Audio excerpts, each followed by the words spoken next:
The Adventure of the Dying Detective. By Sir Arthur Conan Doyle. Mrs. Hudson, the landlady of Sherlock Holmes, was a long-suffering woman. Not only was her first-floor flat invaded at all hours by throngs of singular and often undesirable characters, but her remarkable lodger showed an eccentricity and irregularity in his life which must have sorely tried her patience.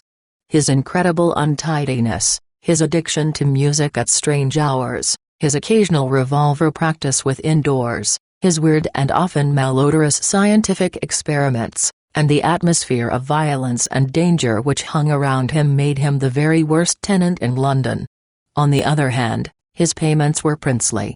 I have no doubt that the house might have been purchased at the price which Holmes paid for his rooms during the years that I was with him. The landlady stood in the deepest awe of him and never dared to interfere with him, however outrageous his proceedings might seem. She was fond of him too, for he had a remarkable gentleness and courtesy in his dealings with women. He disliked and distrusted the sex, but he was always a chivalrous opponent. Knowing how genuine was her regard for him, I listened earnestly to her story when she came to my rooms in the second year of my married life and told me of the sad condition to which my poor friend was reduced. "He's dying, Dr. Watson," said she. "For 3 days he has been sinking, and I doubt if he will last the day. He would not let me get a doctor. This morning when I saw his bones sticking out of his face and his great bright eyes looking at me, I could stand no more of it. With your leave or without it, Mr. Holmes, I am going for a doctor this very hour," said I. "Let it be Watson, then," said he. "I wouldn't waste an hour in coming to him, sir, or you may not see him alive." I was horrified for I had heard nothing of his illness. I need not say that I rushed for my coat and my hat. As we drove back, I asked for the details. "There is little I can tell you, sir. He has been working at a case down at Rotherhithe, in an alley near the river, and he has brought this illness back with him. He took to his bed on Wednesday afternoon and has never moved since. For these 3 days neither food nor drink has passed his lips. Good God! Why did you not call in a doctor?" "He wouldn't have it, sir. You know how masterful he is. I didn't dare to disobey him. But he's not long for this world, as you'll see for yourself the moment that you set eyes on him." He was indeed a deplorable spectacle. In the dim light of a foggy November day the sick room was a gloomy spot, but it was that gaunt, wasted face staring at me from the bed which sent a chill to my heart. His eyes had the brightness of fever, there was a hectic flush upon either cheek, and dark crusts clung to his lips, the thin hands upon the coverlet twitched incessantly, his voice was croaking and spasmodic. He lay listlessly as I entered the room, but the sight of me brought a gleam of recognition to his eyes.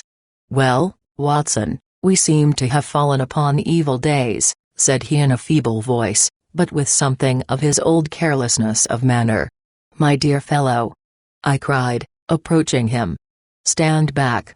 Stand right back," said he with the sharp imperiousness which I had associated only with moments of crisis. "If you approach me, Watson, I shall order you out of the house." "But why?" "Because it is my desire." "Is that not enough?" Yes, Mrs. Hudson was right. He was more masterful than ever. It was pitiful, however, to see his exhaustion. "I only wished to help," I explained. "Exactly. You will help best by doing what you are told." "Certainly, Holmes." He relaxed the austerity of his manner. "You are not angry?" he asked, gasping for breath. Poor devil, how could I be angry when I saw him lying in such a plight before me? "It's for your own sake, Watson," he croaked. "For my sake? I know what is the matter with me. It is a coolie disease from Sumatra, a thing that the Dutch know more about than we, though they have made little of it up to date. One thing only is certain. It is infallibly deadly, and it is horribly contagious." He spoke now with a feverish energy, the long hands twitching and jerking as he motioned me away. "Contagious by touch, Watson, that's it, by touch. Keep your distance and all is well." Good heavens, Holmes! Do you suppose that such a consideration weighs with me of an instant? It would not affect me in the case of a stranger. Do you imagine it would prevent me from doing my duty to so old a friend? Again, I advanced, but he repulsed me with a look of furious anger. If you will stand there, I will talk. If you do not, you must leave the room. I have so deep a respect for the extraordinary qualities of Holmes that I have always deferred to his wishes, even when I least understood them. But now all my professional instincts were aroused. Let him be my master elsewhere, I at least was his in a sick room. Holmes, said I, you are not yourself. A sick man is but a child, and so I will treat you. Whether you like it or not, I will examine your symptoms and treat you for them. He looked at me with venomous eyes. If I am to have a doctor whether I will or not, let me at least have someone in whom I have confidence, said he. Then you have none in me? In your friendship, certainly. But facts are facts, Watson, and, after all, you are only a general practitioner with very limited experience and mediocre qualifications. It is painful to have to say these things, but you leave me no choice. I was bitterly hurt. Such a remark is unworthy of you, Holmes. It shows me very clearly the state of your own nerves. But if you have no confidence in me, I would not intrude my services. Let me bring Sir Jasper Meek or Penrose Fisher, or any of the best men in London. But someone you must have, and that is final. If you think that I am going to stand here and see you die without either helping you myself or bringing anyone else to help you, then you have mistaken your man. You mean well, Watson, said the sick man with something between a sob and a groan. Shall I demonstrate your own ignorance? What do you know, pray, of the Pinelli fever? What do you know of the Black Formosa corruption? I have never heard of either. There are many problems of disease, many strange pathological possibilities, in the East, Watson. He paused after each sentence to collect his failing strength. I have learned so much during some recent researches which have a medico-criminal aspect. It was in the course of them that I contracted this complaint. You can do nothing. Possibly not. But I happen to know that Dr. Ainstree, the greatest living authority upon tropical disease, is now in London. All remonstrance is useless, Holmes. I am going this instant to fetch him. I turned resolutely to the door. Never have I had such a shock. In an instant, with a tiger spring, the dying man had intercepted me. I heard the sharp snap of a twisted key. The next moment he had staggered back to his bed, exhausted and panting after his one tremendous outflame of energy. You won't take the key from me by force, Watson. I've got you, my friend. Here you are, and here you will stay until I will otherwise. But I'll humor you. All this in little gasps, with terrible struggles for breath between. You've only my own good at heart. Of course, I know that very well. You shall have your way, but give me time to get my strength. Not now, Watson, not now. It's 4 o'clock. At 6 you can go. This is insanity, Holmes. Only 2 hours, Watson. I promise you will go at 6. Are you content to wait? I seem to have no choice. None in the world, Watson. Thank you, I need no help in arranging the clothes. You will please keep your distance. Now, Watson, there is one other condition that I would make. You will seek help, not from the man you mention, but from the one that I choose. By all means. The first 3 sensible words that you have uttered since you entered this room, Watson. You will find some books over there. I am somewhat exhausted. I wonder how a battery feels when it pours electricity into a non-conductor. At 6, Watson, we resume our conversation. But it was destined to be resumed long before that hour, and in circumstances which gave me a shock hardly second to that caused by his spring to the door. I had stood for some minutes looking at the silent figure in the bed. His face was almost covered by the clothes and he appeared to be asleep. Then, unable to settle down to reading, I walked slowly round the room, examining the pictures of celebrated criminals with which every wall was adorned. Finally, in my aimless perambulation, I came to the mantelpiece. A litter of pipes, Tobacco pouches, syringes, penknives, revolver cartridges, and other debris was scattered over it. In the midst of these was a small black and white ivory box with a sliding lid. It was a neat little thing, and I had stretched out my hand to examine it more closely, when it was a dreadful cry that he gave, a yell which might have been heard down the street. My skin went cold and my hair bristled at that horrible scream. As I turned, I caught a glimpse of a convulsed face and frantic eyes. I stood paralyzed, with the little box in my hand. "Put it down. Down, this instant, Watson, this instant, I say." His head sank back upon the pillow and he gave a deep sigh of relief as I replaced the box upon the mantelpiece. "I hate to have my things touched, Watson. You know that I hate it. You fidget me beyond endurance. You, a doctor, you are enough to drive a patient into an asylum. Sit down, man, and let me have my rest." The incident left a most unpleasant impression upon my mind. The violent and causeless excitement, followed by this brutality of speech, so far removed from his usual suavity, showed me how deep was the disorganization of his mind. Of all ruins, that of a noble mind is the most deplorable. I sat in silent dejection until the stipulated time had passed. He seemed to have been watching the clock as well as I, for it was hardly 6 before he began to talk with the same feverish animation as before. "Now, Watson," said he. "Have you any change in your pocket?" "Yes." "Any silver?" "A good deal." "How many half-crowns?" "I have 5. "Ah, too few. Too few. How very unfortunate, Watson. However, such as they are, you can put them in your watch pocket. And all the rest of your money in your left trouser pocket. Thank you. It will balance you so much better like that." This was raving insanity. He shuddered, and again made a sound between a cough and a sob. "You will now light the gas, Watson, but you will be very careful that not for one instant shall be more than half on. I implore you to be careful, Watson." "Thank you, that is excellent. No, you need not draw the blind. Now you will have the kindness to place some letters and papers upon this table within my reach. Thank you. Now some of that litter from the mantelpiece. Excellent, Watson. There is a sugar tongs there. Kindly raise that small ivory box with its assistance. Place it here among the papers. Good. You can now go and fetch Mr. Culverton Smith, of 13 Lower Burke Street. To tell the truth, my desire to fetch a doctor had somewhat weakened, for poor Holmes was so obviously delirious that it seemed dangerous to leave him. However, he was as eager now to consult the person named as he had been obstinate in refusing. "I never heard the name," said I. "Possibly not, my good Watson.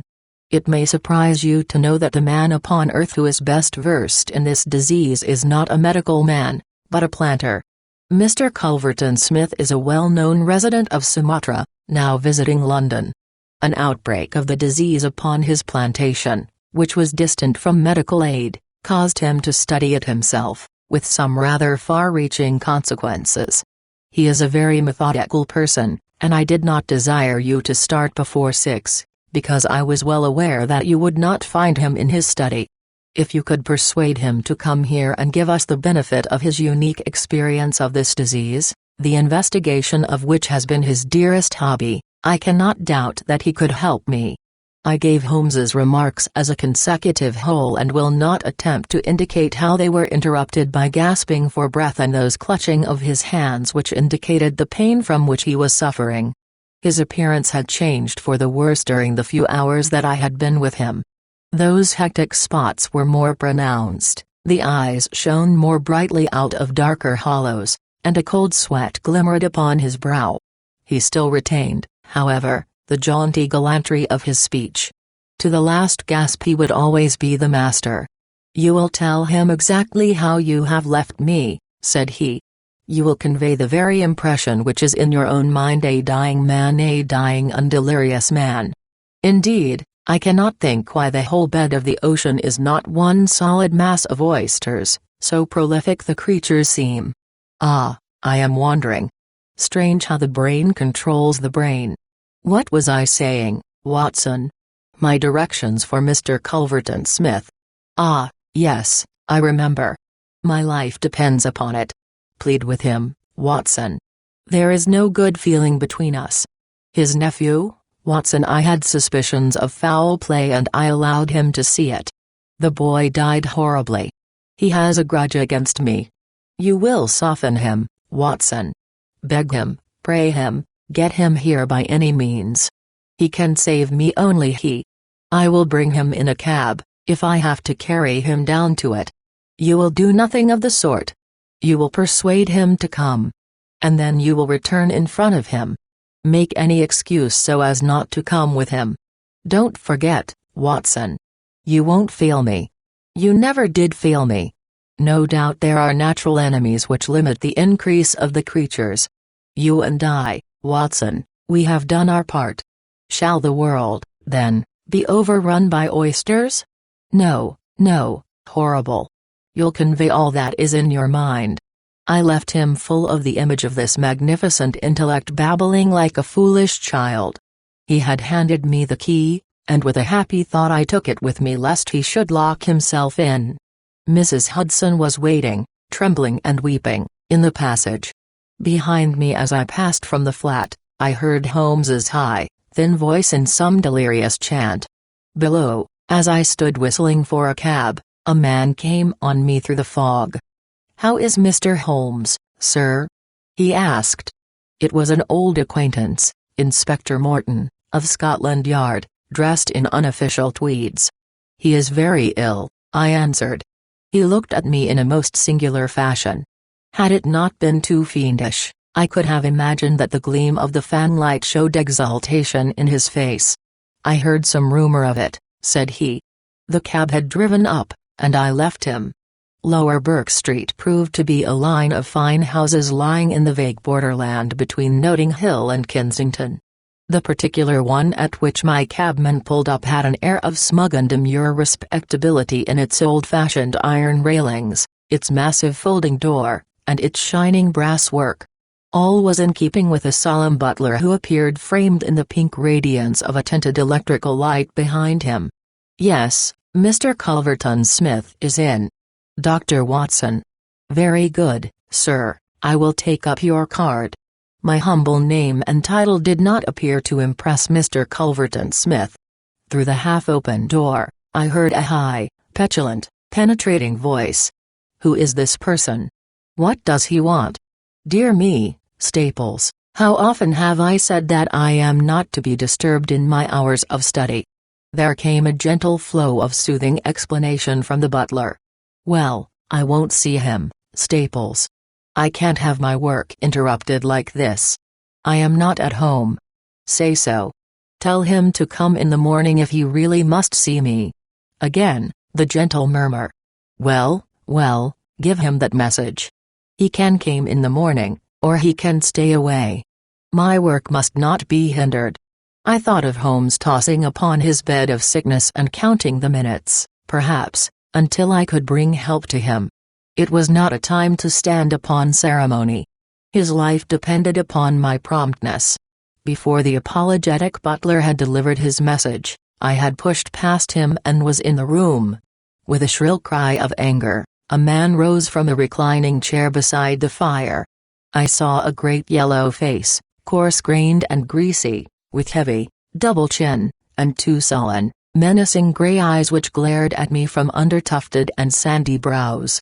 A high bald head had a small velvet smoking cap poised coquettishly upon one side of its pink curve. The skull was of enormous capacity, and yet as I looked down, I saw to my amazement that the figure of the man was small and frail, twisted in the shoulders and back like one who has suffered from rickets in his childhood. "What's this?" he cried in a high, screaming voice. "What is the meaning of this intrusion? Didn't I send you word that I would see you tomorrow morning?" "I am sorry," said I, "but the matter cannot be delayed." Mr. Sherlock Holmes. The mention of my friend's name had an extraordinary effect upon the little man. The look of anger passed in an instant from his face. His features became tense and alert. "Have you come from Holmes?" he asked. "I have just left him." What about Holmes? How is he? He is desperately ill. That is why I have come. The man motioned me to a chair, and turned to resume his own. As he did so, I caught a glimpse of his face in the mirror over the mantelpiece. I could have sworn that it was set in a malicious and abominable smile.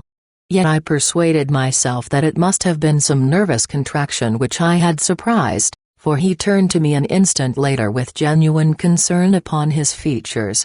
"I am sorry to hear this," said he. "I only know Mr. Holmes through some business dealings which we have had, but I have every respect for his talents and his character. He is an amateur of crime, as I am of disease. For him the villain, for me the microbe. There are my prisons," he continued, pointing to a row of bottles and jars which stood upon a side table. "Among those gelatin cultivations some of the very worst offenders in the world are now doing time. It was on account of your special knowledge that Mr. Holmes desired to see you. He has a high opinion of you and thought that you were the one man in London who could help him." The little man started, and the jaunty smoking cap slid to the floor.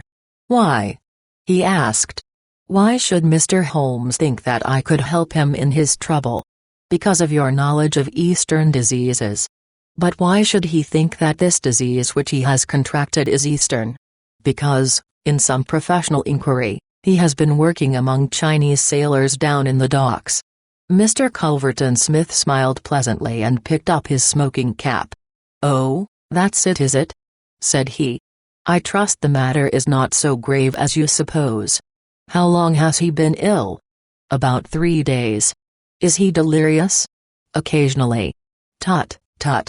This sounds serious. It would be inhuman not to answer his call. I very much resent any interruption to my work, Dr. Watson, but this case is certainly exceptional. I will come with you at once." I remembered Holmes's injunction. "I have another appointment," said I. "Very good.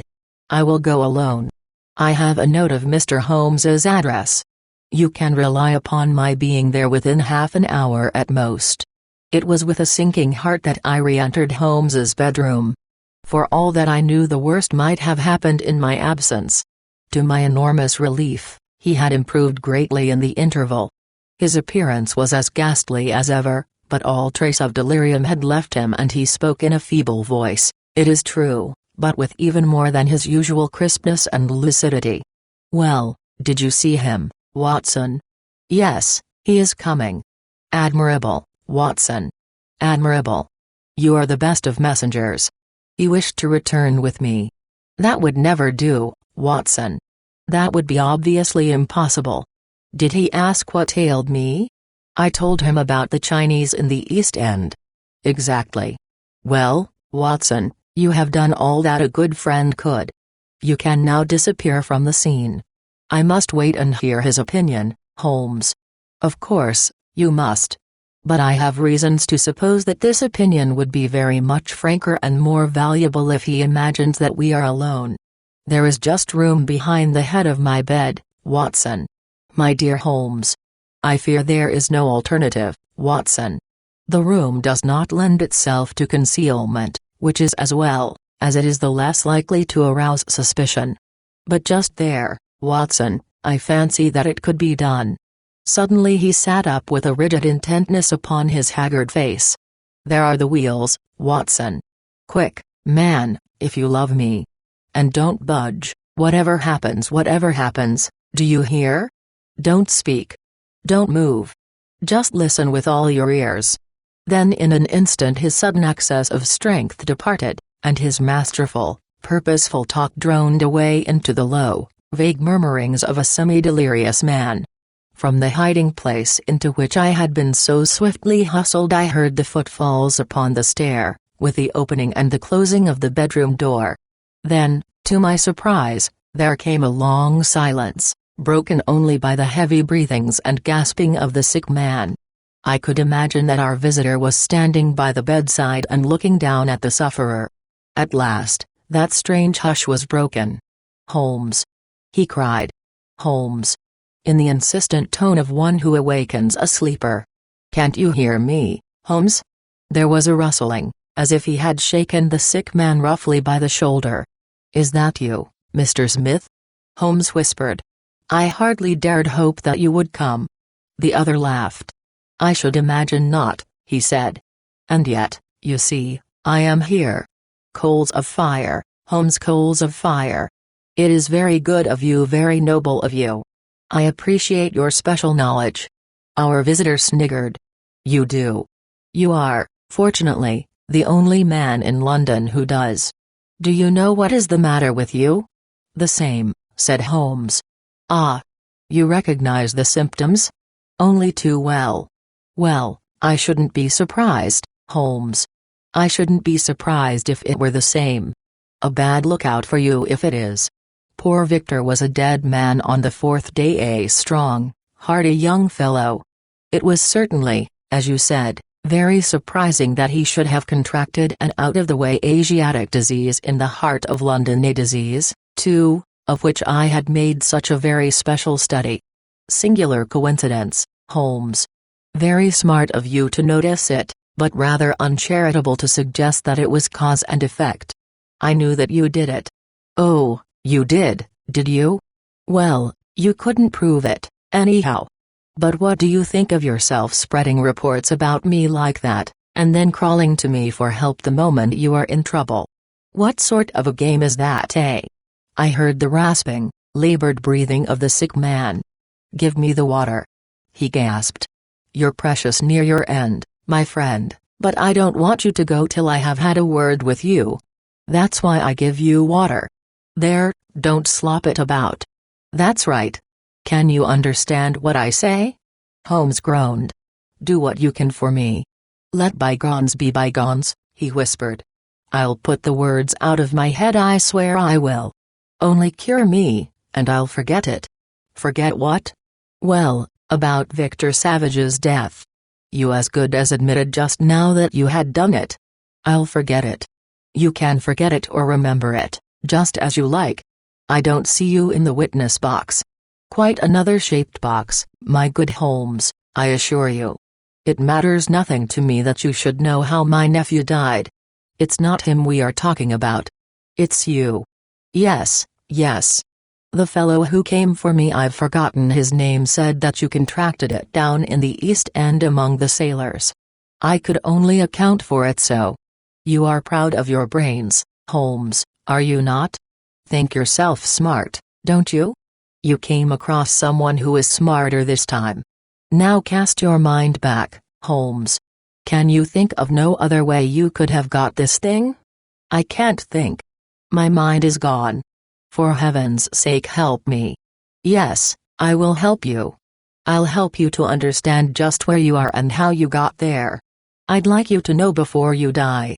Give me something to ease my pain." "Painful, is it?" "Yes, the coolies used to do some squealing towards the end. Takes you as cramp, I fancy." "Yes, yes, it is cramp." "Well, you can hear what I say, anyhow. Listen now. Can you remember any unusual incident in your life just about the time your symptoms began?" No, nothing." "Think again." "I'm too ill to think." "Well, then, I'll help you. Did anything come by post?" "By post? A box by chance? I'm fainting, I'm gone. Listen, Holmes."